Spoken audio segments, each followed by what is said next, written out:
Mana shuning uchun birodarlar, hammamiz ham o'lim to'shagida Alloh nasib qilsa yotamiz, bo'lmasam yotishga ham ulgurmaymiz.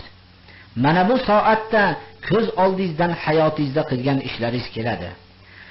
Islomni 5 vaqt namozni jamoat bilan o'qiganingiz, islom Qur'onlarni bilganingiz, Qur'on darslarini o'rganganingiz, hadis darslarini o'rganganlaringizga hamd aytasiz.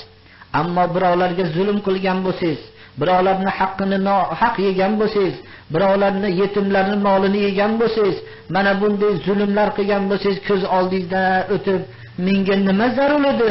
Shu ozgina hayot ekan, mana ketyapman Allohning huzuriga deb ko'p nadomatlar qilasiz. Yoshlar ko'p nadomat qiladi. Mast qiluvchi ichimliklarni ichganligiga, qimorlar o'ynaganiga ko'p attanglar qiladi. Bu hayot shu ekan-u, men uchun nima uchun kerak edi bu narsalar deb attang qiladi. Shuning uchun har bir odam shu soatda Alloh nasib qilsa yotadi, ko'z oldidan keladi.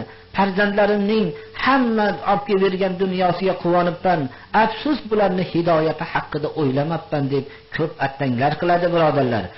Vali bo'lib, rahbar bo'lib ishlagan kishilar qo'l ostidagilarga zulm qilgan bo'lsa, men mana shu valilik, shu ahvolim shu ekan, mana shu holatda ekanman, ko'p zulmlar qilibman, menga nima zarur edi bu zulmlar deb ko'p attanglar qiladi birodarlar.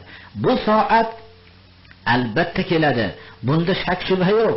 Bu soatda faqat inson hayotida qilgan, islomni Allohning buyrug'ini qilgan, rasulining buyrug'ini qilgan ishlargagina quvonadi.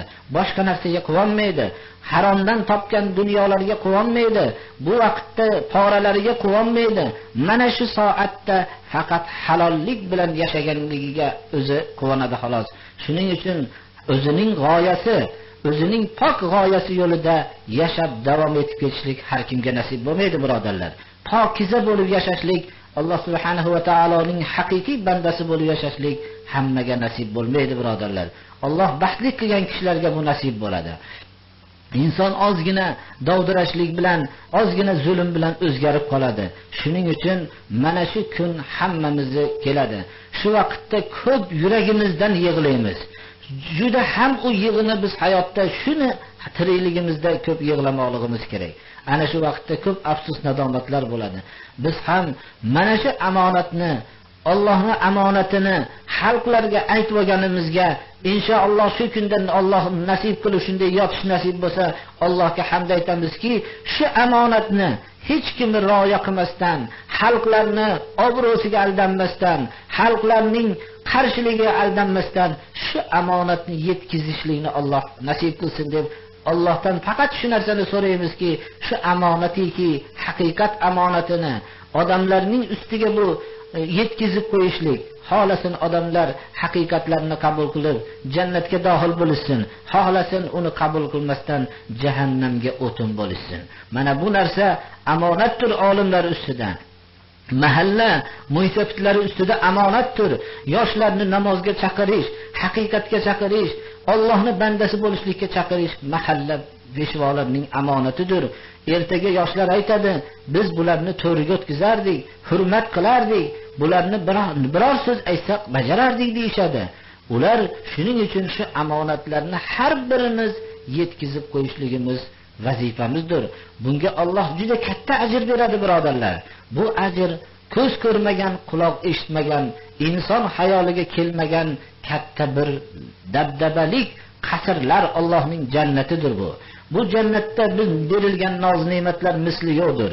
Bu jannatda beriladigan hatto shu payg'ambarimiz sollallohu alayhi vasallam bir joydan o'tib ketayotganlarda ipak libos ko'rildida, shu libosni oling elchilar kelganda kiyasiz deganlarda, Sa'd ibn Muozning jannatdagi qo'lini artib tashlaydigan sochig'i ham bu libosdan yaxshi dedilar. Shuning uchun shunaqa jannatning mukofotini beradi.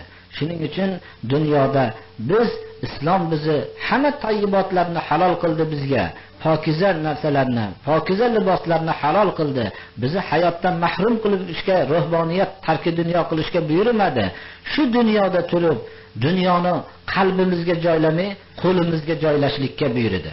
Alloh subhanahu va taolo hammamizni ham haq yo'lga hidoyat qilsin. Duo qilaylik, Alloh subhanahu va taolo haq yo'lga hidoyat qilsin. Haqni yetkazishlikka Alloh tavfiq bersin. shu xonadonda o'tgan ajdodlarni Alloh taolo rahmat qilsin, gunohlarini mag'firat qilsin, ibodatlarni Alloh qabul qilsin, qabrlarni jannat bog'chalaridan bir bog'chaga aylantirsin.